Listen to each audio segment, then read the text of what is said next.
बिस्मिल्लाहिर्रहमानिर्रहीम। अस्सलाम वालेकुम वरहमतुल्लाहि वबरकातुह। I am Umar bin Abid and you are watching Umar linguistics. So इस लेक्चर से हम एक न्यू सब्जेक्ट शुरू कर रहे हैं, साइकोलॉजी। तो आपको पता है कि मेनली तो मैं चैनल पर ज़्यादा लिंग्विस्टिक्स से रिलेटेड ही वीडियोस बनाता हूँ, लेकिन लिंग्विस्टिक्स में भी एक ऐसा सब्जेक्ट है साइको लिंग्विस्टिक्स, और उसी की वजह से हम साइकोलॉजी भी एक दफ़ा पढ़ते हैं ड्यूरिंग आवर ग्रेजुएशन या मास्टर्स। अगर हमने साइको लिंग्विस्टिक्स में जाना हो या ना जाना हो, लेकिन एज अ कोर्स हम साइकोलॉजी को पढ़ते हैं। तो मेरा इरादा था कि मैं साइकोलॉजी, जो कि वैसे भी एक वाइड स्टडीड सब्जेक्ट है, तो उस पर भी वीडियोस बनाऊं। तो जैसा कि आपको पता है, मेरी कोशिश होती है कि अगर कोई भी जो है वो जो भी मैं लेक्चर बनाता हूँ, वो आखिर में मैं उसका या ड्यूरिंग द लेक्चर में उसका रेफरेंस देने की कोशिश करता हूँ।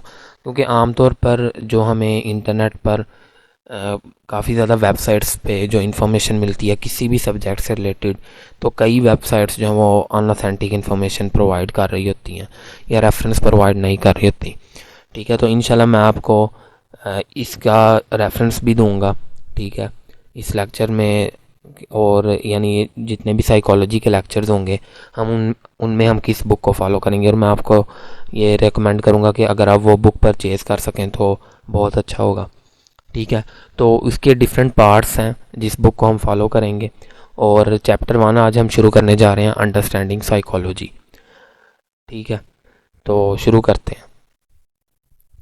तो सबसे पहले अगर हम साइकोलॉजी के बारे में साइकोलॉजिस्ट का व्यू अपने व्यू से कंपेयर करें, तो देखें हम कि psychology is the scientific study of human behaviour and mental process.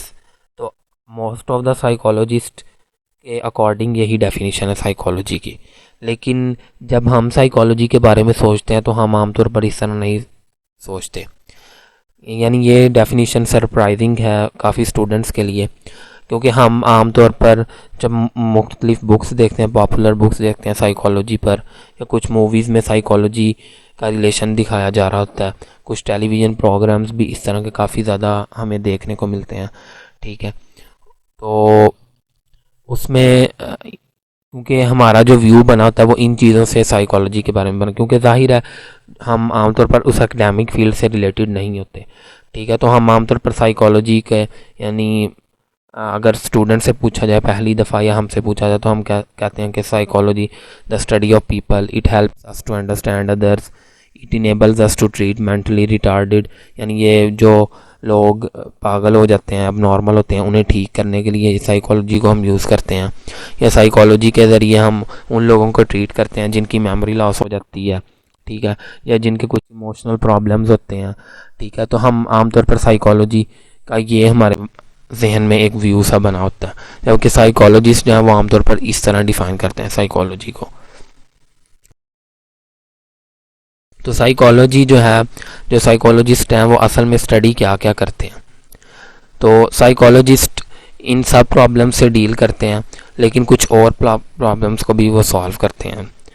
For example, एक तो यह कि psychology deal virtually with every aspect of our life. तो वर्चुअल का आमतौर पर मतलब होता है कि ऑलमोस्ट या नियरली, यानी साइकोलॉजी तकरीबन हमारी ज़िंदगी का जो हमारी लाइफ का हर एस्पेक्ट जो है वो उसमें साइकोलॉजी किसी ना किसी तरह इन्वॉल्व ज़रूर होती है। फॉर एग्जांपल कि स्टडी हैबिट्स को कैसे इम्प्रूव किया जाए, और क्या जो पेरेंट्स का जो म्यूचुअल रिलेशनशिप होता है, यानी पेरेंट्स का जो आपस में रिलेशनशिप होता है, वो किस तरह जो है वो जो चिल्ड्रन होते हैं उनकी पर्सनैलिटी डेवलपमेंट में रोल प्ले करता है।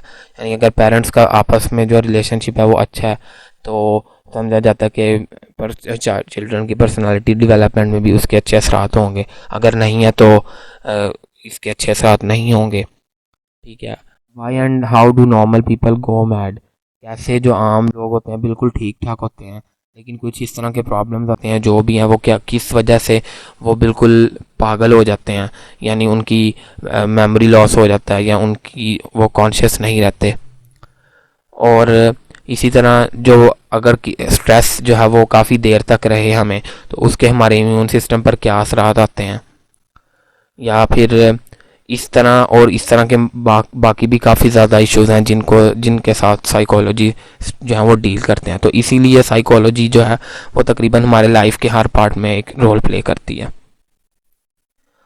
अब का साइकोलॉजी हर एक के लिए पढ़ना ज़रूरी है, तो क्योंकि साइकोलॉजी हमारे लाइफ के हर एस्पेक्ट को जो है वो अफेक्ट करती है, तो लिहाजा ये एसेंशियल है कि अगर हम में से हर एक को जो कुछ बेसिक कंसेप्ट्स और साइकोलॉजी के जो एप्लीकेशन है रियल लाइफ में उसके बारे में पता हो, तो इससे हमें काफ़ी ज़्यादा फ़ायदे हासिल होंगे। हम आने वाले लेक्चर्स में इस पर अलग से भी डिस्कस करेंगे, ठीक है। साइकोलॉजी का अगर हमें बेसिक इन्फॉर्मेशन हो तो हम अपने काफ़ी ज़्यादा डेली लाइफ के प्रॉब्लम्स जो हैं उनको अच्छी तरह देख सकते हैं, ठीक है। तो मेरा अपना व्यू तो ये भी है कि जो है वो इसमें एक रिलीजन, मैं साइकोलॉजी से मेरा व्यू यही है कि रिलीजन का भी एक बहुत ज़्यादा व्यू है, यानी ज़्यादा उस एक इम्पोर्टेंट रोल है, और रिलीजन में ये सारी चीज़ें हमें मिल भी जाती हैं, तो ठीक है। तो साइकोलॉजी जो है वो इसलिए भी ज़रूर है साइकोलॉजी, क्योंकि इस तरह के एस्पेक्ट से ही डील करती है। तो ये जो इंट्रोडक्टरी कोर्स है, यानी जो अब हम लेक्चर्स में आने वाले लेक्चर्स में भी काफ़ी ज़्यादा एस्पेक्ट को डिस्कस करेंगे, और साइकोलॉजी को हम डिफरेंट पर्सपेक्टिव्स में देखेंगे, उसकी डिफरेंट एप्लीकेशंस डिफरेंट सब्जेक्ट्स में, और हमारे डिफरेंट लाइफ रोल्स में क्या एप्लीकेशन है वो हम देखेंगे। और इसी तरह साइकोलॉजी इसलिए भी हेल्पफुल है कि हम अपने ही एटीट्यूड्स और अपने रिएक्शंस, अपने इमोशनल रिएक्शंस को भी एवेलुएट कर सकें, और कि उन्हें अगर हमारे कुछ प्रॉब्लम्स हैं या हम ज़्यादा इमोशनल कभी हो जाते हैं या हम गलत रिएक्शन कर देते हैं, ज़्यादा गुस्से में आ जाते हैं, तो इस तरह के प्रॉब्लम्स को हम कैसे डील कर सकते हैं। डिफाइनिंग साइकोलॉजी, अगर हम साइकोलॉजी को प्रॉपरली डिफाइन करें, so it is the scientific study of behaviour and mental process. तो ये एटकिंसन और कुछ और लोगों ने, एट ऑल का मतलब होता है कि इसमें कुछ और लोगों ने भी कंट्रीब्यूट किया। तो एटकिंसन जो कि खुद भी एक साइकोलॉजिस्ट हैं, तो उनकी ये डेफिनेशन है, और ये वही डेफिनेशन है जो मिलियंस ऑफ साइकोलॉजी के जो स्टूडेंट हैं अराउंड द वर्ल्ड वो इसी डेफिनेशन को जो है वो ऑथेंटिक मानते हैं, और यही डेफिनेशन जो है वो साइकोलॉजी की जाती है। इस डेफिनेशन के कुछ कंपोनेंट्स हैं अगर हम देखें, scientific study of behaviour and mental process, तो इसके 3 कंपोनेंट्स हैं जो ये डेफिनेशन है psychology the study of behaviour and scientific study of mental behaviour and mental process या प्रोसेसेस। साइंटिफिक स्टडी, बिहेवियर और मेंटल प्रोसेस, ये इसके 3 कंपोनेंट्स हैं। अब हम इन तीनों कंपोनेंट्स को एनालाइज करते हैं। साइंटिफिक स्टडी, तो साइंटिफिक स्टडी आपने ये सुनते भी होंगे, और भी कई साइंटिफिक स्टडी इन्वॉल्व होती है काफ़ी ज़्यादा सब्जेक्ट्स में। तो साइंटिफिक स्टडी का मीन साइकोलॉजिस्ट जो वो लेते हैं वो यही है कि क्योंकि साइंटिफिक स्टडी जो होती है उसमें किसी भी चीज़ को सिस्टमेटिकली और वेल ऑर्गेनाइज मेथड्स के ज़रिए किसी भी चीज़ को लर्न किया जाता है, और इसी तरह साइकोलॉजिस्ट जो है सिस्टमेटिक और वेल ऑर्गेनाइज मेथड्स को यूज़ करके जो डिफरेंट साइकोलॉजिकल प्रोसेसेस हैं उन्हें स्टडी करते हैं। फॉर एग्जांपल, एक तो यह कि कैजुअल स्पेकुलेशन से इंफॉर्मेशन कलेक्ट नहीं करते।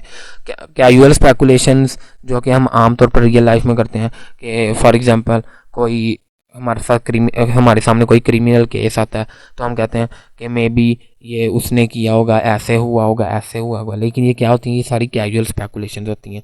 लेकिन वही जब वो एक सिस्टमेटिक उस केस को स्टडी किया जाता है और उसमें फोरेंसिक एविडेंस प्रोड्यूस किए जाते हैं, इवन के जो फोरेंसिक कोई जियोलॉजिस्ट के ज़रिए कभी इंफॉर्मेशन, सॉइल से रिलेटेड कभी इंफॉर्मेशन मिलती है, उससे क्रिमिनल्स को पकड़ा जाता है। कभी फोरेंसिक ओंडोलॉजिस्ट होते हैं जो कि वाइट मार्क्स के ज़रिए स्टडी करते हैं, कभी फोरेंसिक हैंड राइटर एक्सपर्ट होते हैं, ठीक है, तो कभी फोरेंसिक स्पीच साइंटिस्ट होते हैं। तो यानी जो किसी जो है वो ऑडियो के ज़रिए इन्वेस्टिगेट करते हैं केस को, तो वो एक सिस्टमेटिक स्टडी होती है। लेकिन आम लोग जो हम वो स्पेकुलेशन कर रहे होते हैं कि उसने किया होगा ये वो, तो वो स्पेकुलेशन ही होती है। इसी तरह फिर साइकोलॉजिस्ट साइंटिफिक स्टडीज़ तरह भी इसे मज़ीद बनाने के लिए वैरायटी ऑफ मेथड्स को यूज़ करते हैं, ऑब्ज़र्व करते हैं, डिस्क्राइब करते हैं, एक्सप्लेन करते हैं और बिहेवियर को प्रिडिक्ट करते हैं। और असल में ये सारे वो वाले प्रोसेसेस हैं जो साइंटिफिक स्टडी में हम देखते हैं। फिर इन मेथड्स में साइकोलॉजिस्ट कभी कभार एक्सपेरिमेंट भी करते हैं और ऑब्जेक्टिव ऑब्जर्वेशन भी करते हैं। ऑब्जेक्टिव ऑब्जर्वेशन से मुराद ये है कि कुछ किसी एक चीज़ का दूसरी चीज़ पर इफ़ेक्ट देखा जाता है, तो वो एक ऑब्जेक्टिव ऑब्जर्वेशन होती है। सब्जेक्टिव ऑब्जर्वेशन ये हो सकती है कि मैं जो खुद ऑब्जर्व कर रहा हूँ वो मैं लोगों को बता दूँ, तो वो गलत भी हो सकता है, मे भी लोग उसको यकीन ना करें। लेकिन ऑब्जेक्टिव ऑब्जर्वेशन इस तरह भी हो सकती है कि मैं उस चीज़ की वीडियो बना लूँ, ठीक है, जिससे पता चल जाए कि ये ऑब्जर्वेशन जो है वो एक नेचुरल इन्वायरमेंट में हुई है या अननेचुरल इन्वायरमेंट में हुई है। दूसरा कंपोनेंट है इसका बिहेवियर, इस डेफिनेशन का। और बिहेवियर का मतलब है हमारे जो फिजिकल एक्शन होते हैं जो कि डायरेक्टली ऑब्जर्वेबल होते हैं, जैसे रीडिंग है, राइटिंग है, प्लेइंग, स्माइलिंग, स्विमिंग, ठीक है, स्पीकिंग, ठीक है। इसी तरह फॉर एग्जांपल कोई जो है वो हमारा कभी थोड़ा ऑड बिहेवियर वो भी नज़र आता, तो बिहेवियर जो है वो एक डायरेक्टली ऑब्जर्वेबल जो है वो चीज़ है। इसका जो लास्ट कंपोनेंट है वो है मेंटल प्रोसेसेस। तो मेंटल प्रोसेसेस जो हैं वो डिस्क्राइब करते हैं हमारे पर्सनल एक्सपीरियंस, लेकिन मेंटल प्रोसेस जाहिर है वो माइंड में हो रहे होते हैं, तो वो डायरेक्टली ऑब्जर्वेबल नहीं होते। फॉर एग्जांपल हमारी थॉट्स जाहिर है वो डायरेक्टली ऑब्जर्वेबल नहीं होती, फीलिंग्स भी डायरेक्टली ऑब्जर्वेबल नहीं की जा सकती। हम किस तरह किसी चीज़ को किस चीज़ की परसेप्शन करें वो भी नहीं पता चलती है। या हमारी जो मेमोरी और प्रॉब्लम सॉल्विंग की टेक्निक्स हैं, तो ज़ाहिर है ये हमारी सारी माइंड में चल रही होती हैं, तो इन्हें भी साइकोलॉजी स्टडी करते हैं, लेकिन वो कुछ इस तरह के इंस्ट्रूमेंट्स बनाते हैं जिसके ज़रिए ये मेंटल प्रोसेसेस भी एक जो है वो टेंजिबल फॉर्म में, एक ऑब्जर्वेबल फॉर्म में हमें नज़र आना शुरू हो जाते हैं, ठीक है। तो ये था लेक्चर, और ये वो मैं रेफरेंस की बात कर रहा था। ये साइकोलॉजी की बुक है और इसके जो पब्लिशर हैं वो भी ऑक्सफोर्ड यूनिवर्सिटी प्रेस ने इसे पब्लिश किया है। ये आमतौर पर इंटरमीडिएट क्लासेस इस पे लिखा हुआ है, लेकिन ये बुक जो है वो ये बहुत कम्प्रीहेंसिवली हमें साइकोलॉजी के हर एस्पेक्ट से जो है वो इंट्रोड्यूस करवाती है। और ये इसके राइटर हैं, और मेरे ख्याल में ये फीमेल राइटर हैं, माह नाजिर रियाज, ठीक है, कोर टेक्स्ट फॉर कॉलेजेस। लेकिन अब कॉलेजेस का मतलब ये नहीं है कि ये हम नहीं पढ़ सकते, इवन के ग्रेजुएट लेवल पर भी मैंने खुद भी, हमें हमारे टीचर ने यही बुक रेकमेंड की थी, क्योंकि इस बुक में वो सारे बेसिक कॉन्सेप्ट हैं और बड़े अच्छी तरह बताए गए हैं जो कि हम साइकोलॉजी में पढ़ते हैं, ठीक है, एडवांस लेवल पर भी जाके। लेकिन एज एन इंट्रोडक्टरी कोर्स, अगर इंट्रोडक्टरी कोर्स हमारी फाउंडेशन होगी, फिर ही हम किसी भी सब्जेक्ट को जो है वो डिटेल से स्टडी कर सकेंगे। तो मुझे उम्मीद है कि ये स्टेप आपको पसंद आया होगा जो मैंने लिया है, और आपको ये लेक्चर समझ आ चुका होगा। कोई भी किसी भी किस्म की गलती नज़र आई हो या फीडबैक देना चाहें तो कमेंट्स बॉक्स में आप देख सकते हैं। So don't forget to give your feedback, remember in your prayers, जज़ाकल्लाहु खैरन एंड थैंक यू।